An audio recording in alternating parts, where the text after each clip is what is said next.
कौन सा तुलक विषय पढ़ना चाहते हैं ये होता देखो। अरे हाँ, जीव विज्ञान पढ़ाई। जीव विज्ञान जो कि हमारे पास तो है नहीं, एंटरटेनमेंट था। आगे तक कम आएगा सर। सर। हम बोले आधा घंटा जीव विज्ञान, आधा घंटा इंग्लिश। सर हम बोले हम जाकर पोस्टर लगते हैं आधे डेली खाली। अरे सर वो चला लत खोड़ एकदम से। हाँ ये तो बात सही बोला। 2 फाड़े में सुधर जाएगा। सर इंक कमी हो गया कि सर। तो छोटा लिख रहे हैं, हमको पहले से बहुत आ रहे हैं अंदर आया हम। अभी शुरू करेंगे बड़ा भी। सर पोस्टर में किसका फोटो दिए हैं? पोस्टर में फोटो का देगा, फोटो का कितना दे फोटो किसी का का नहीं देगा। दिया है। सरों का नहीं है उसमें। देखिए लोगों क्या चीज हम लोग पढ़ते हैं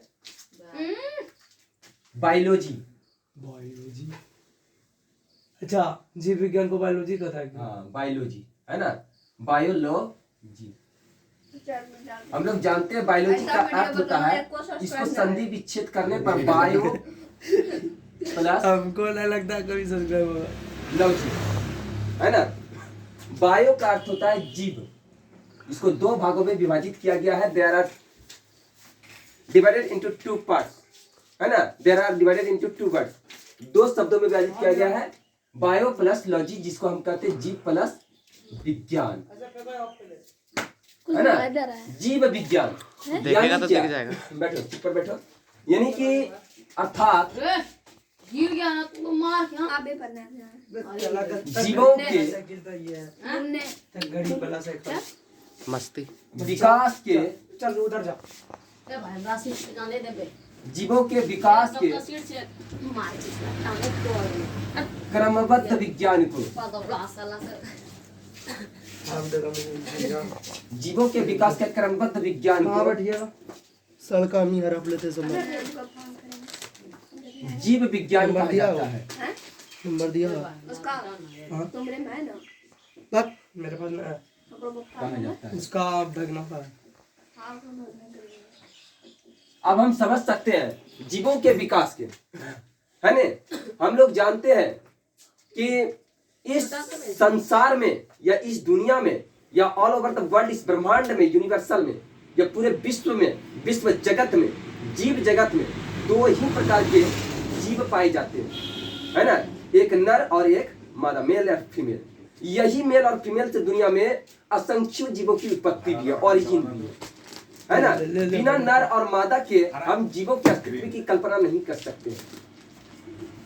हम जानते हैं कि इस दुनिया में एक मनुष्य के संतान के रूप में, मनुष्य के जाति के रूप में मनुष्य ही उत्पत्ति होती है।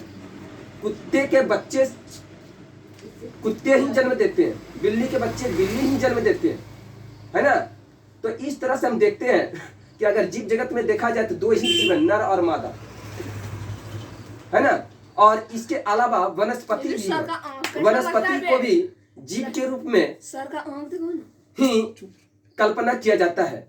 डॉक्टर जगदीश चंद्र बसु, जो वनस्पति विज्ञान के जनक माने जाते हैं, फादर ऑफ बॉटनी, वनस्पति विज्ञान के जनक, उन्होंने यह सिद्ध कर दिखाया और इसे सिद्ध करने के लिए कई यंत्रों का आविष्कार किया। हालांकि वो इस चमत्कारी गुण से बहुत भली भांति परिचित हो चुके थे लोगों को, लेकिन यह विश्वास नहीं हो रहा था कि वनस्पति, पेड़ पौधों में भी जीव होती है, जीवों का अस्तित्व होता है, यानी कि वह सजीव का अस्तित्व होता है। तब उन्होंने सर्वप्रथम यह सिद्ध करके दिखाया कि नहीं, पेड़ पौधे गति नहीं करते हैं, लेकिन उसमें जीवन होता है, उसमें भी सुख दुख का अनुभव होता है। वो भी हमारी तरह सांस लेते और छोड़ते हैं, सोते और जागते हैं, भोजन ग्रहण करते हैं, जल ग्रहण करते हैं और सूर्य से जो है प्रकाश भी ग्रहण करते हैं। इसलिए हम लोग प्रकाश संश्लेषण की प्रक्रिया को पढ़ते हैं, फोटोसिंथेसिस प्रोसेस। पेड़ पौधे वायुमंडल से कार्बन डाइऑक्साइड ग्रहण करते हैं और ऑक्सीजन को मुक्त करते हैं। उस ऑक्सीजन को जितने भी मनुष्य प्राणी हैं, जितने भी जीव जगत में सभी प्रकार के जीव जंतु है, जीवधारी है, वो उन ऑक्सीजन को ग्रहण करते हैं। क्यों?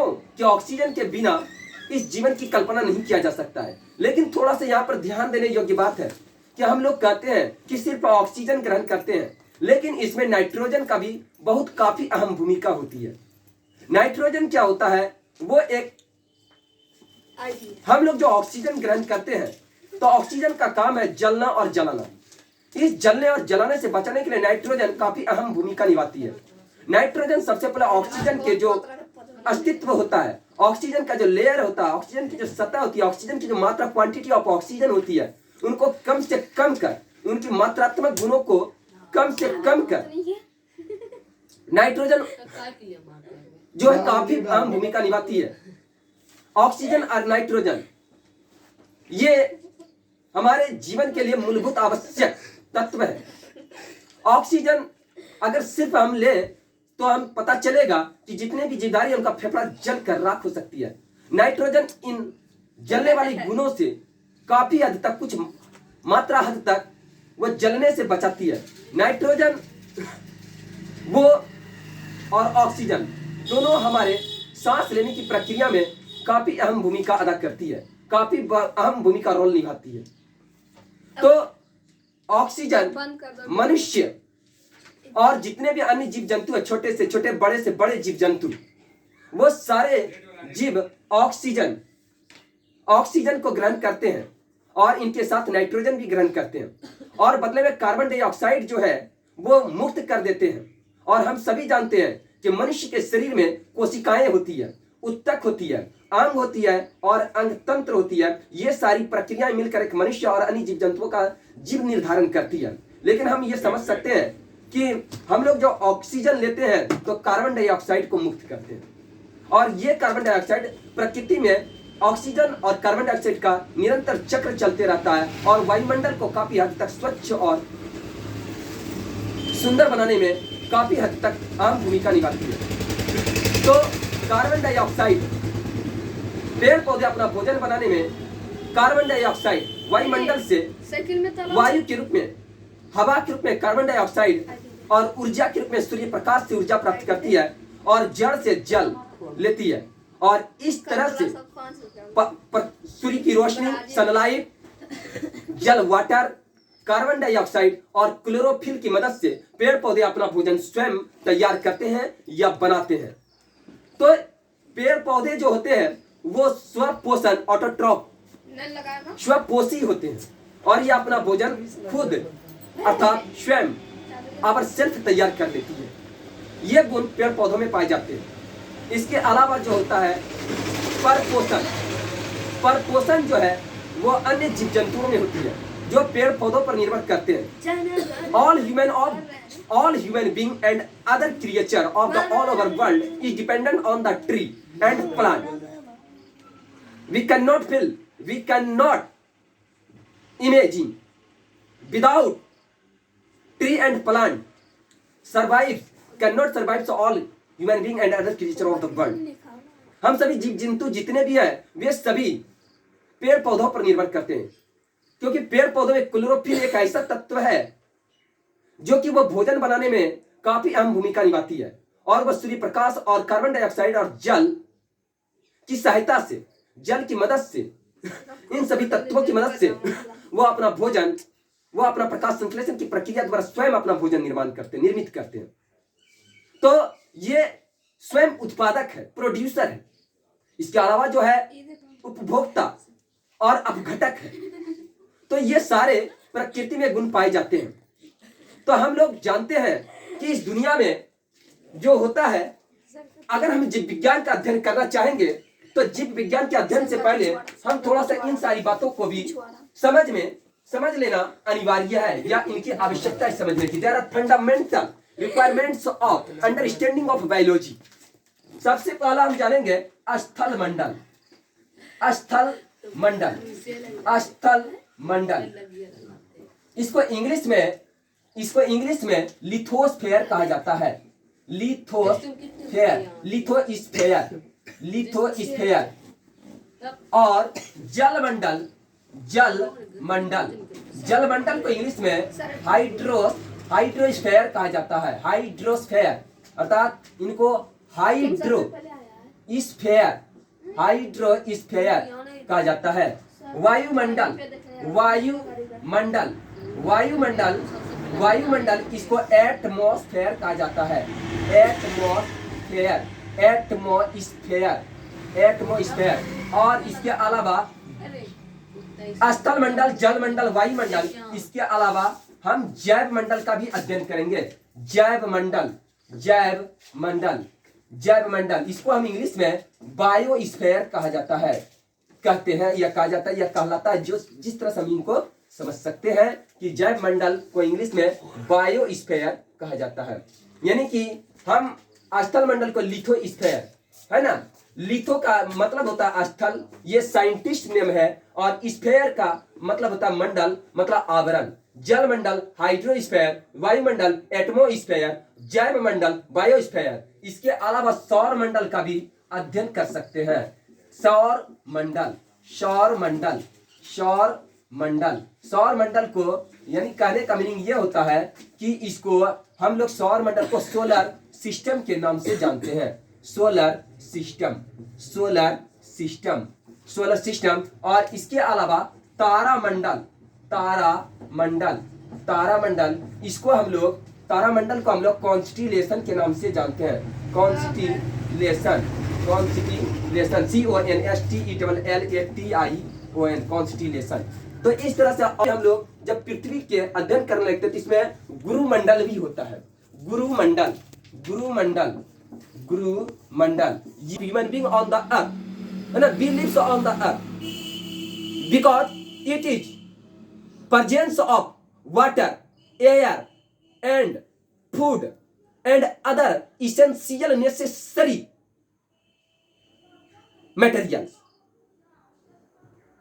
So human being and other creature lives on the earth.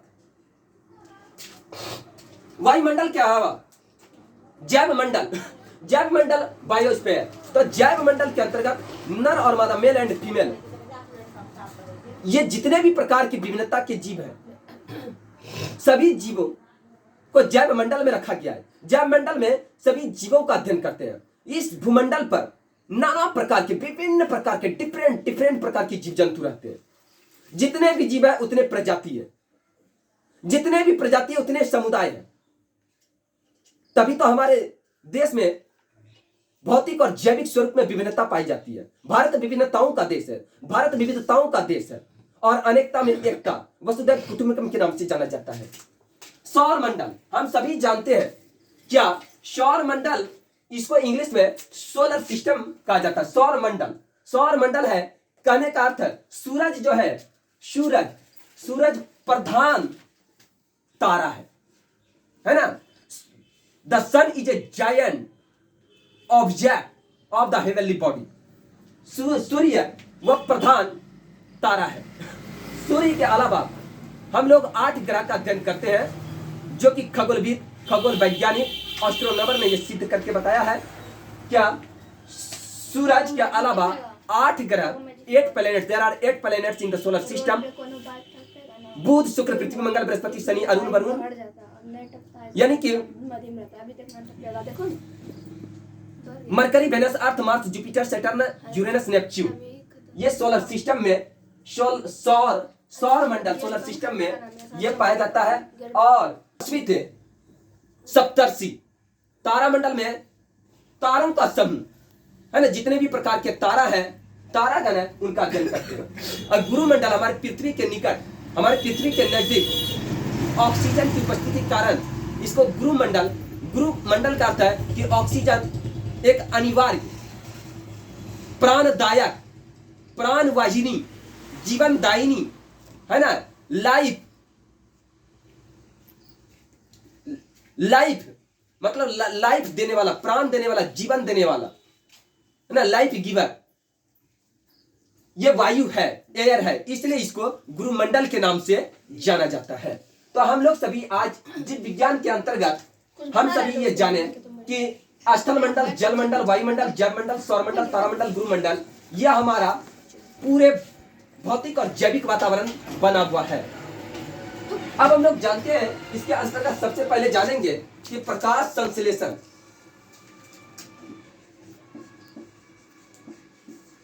प्रकाश संश्लेषण, जिसको इंग्लिश में फोटोसिंथेसिस कहा जाता है।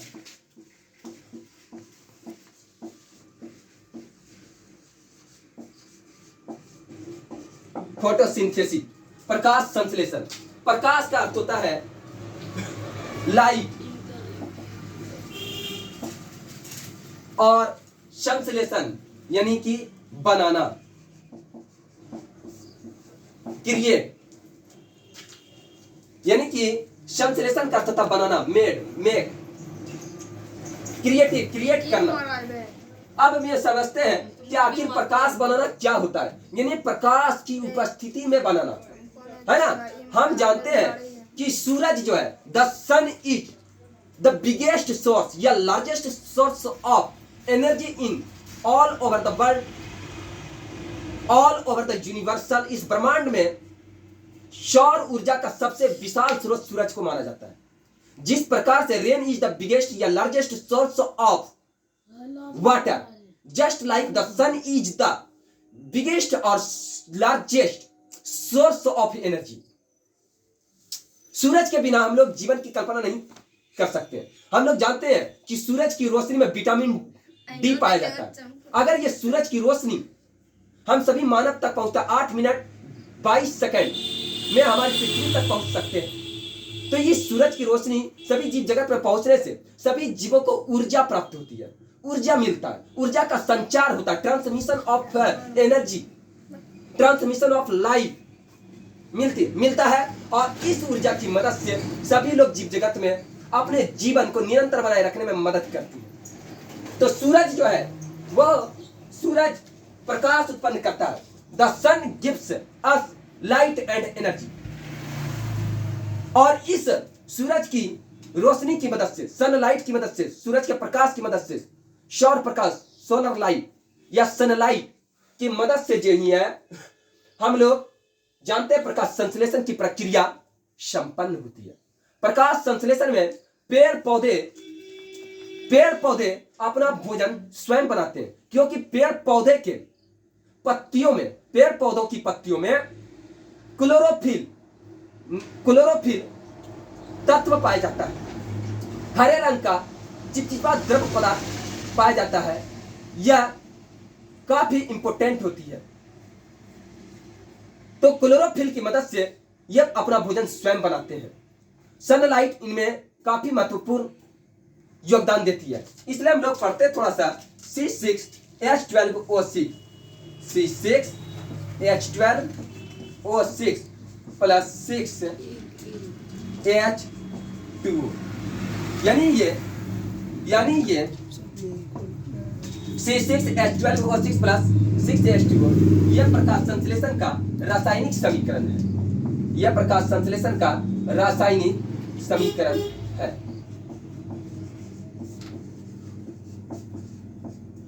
के रूप में C6H12O6 प्लस 6H2O ये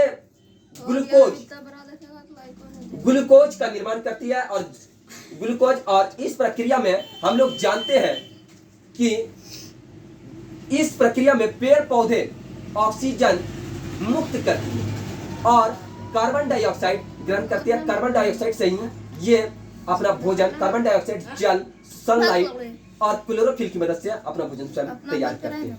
तो आज हम इन सभी जीव जगत के बारे में अध्ययन किए।